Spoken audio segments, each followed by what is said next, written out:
All right, what's going on right now? January 6th committee has voted to subpoena former President Trump, both his testimony and some documents. Let's bring in distinguished professor at Touro College, Thane Rosenbaum, we spoke with moments ago. Now, we may not take a look at your gorgeous mug, Thane, as we watch some of these members of Congress and aides walking by. We do want to see if maybe someone stops to speak with us. But give us your take on this. Not a big surprise, right? This is sort of their last shot for the committee. This was their last official session. If you're a Trump supporter, you can feel manipulated, right? Nothing was added today. We saw the same footage that we saw on opening night when they did it at prime time. So what you're essentially saying is, let's get one more shot at muddying the water and poisoning the well. Let's show Americans all the video that everyone has already said was appalling. Nobody was defending the rioting in itself inside the Capitol. So what are we doing? We're seeing it again.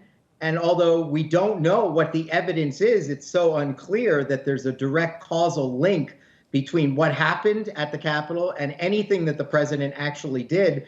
It's not clear that they presented any evidence showing any causal link, which under the law is essential. You can't just put video up there and say, he did it. There has to be some nexus, some connection between the president and his people and what took place on that day. So on the final day, guess what? Like out of a Hollywood script, we once again see more video of something that pretty much everyone acknowledges is horrific.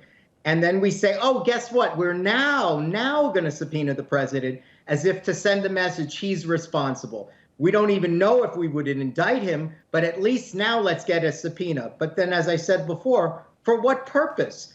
The midterm elections are coming up in a few weeks, and the subpoena itself will expire at the end of the term of this Congress. And they know the president will not comply with the subpoena. And I think it's unlikely that the Justice Department would, having referred contempt of Congress, would act on it. Why? Because Congress is working on its own investigation. Why would they get involved in this one if they have their own investigation? Why would they bring a small action just for contempt of Congress for the president failing to appear to Congress when the Justice Department hasn't even decided whether they want to conduct an indictment against the president himself in their own investigation?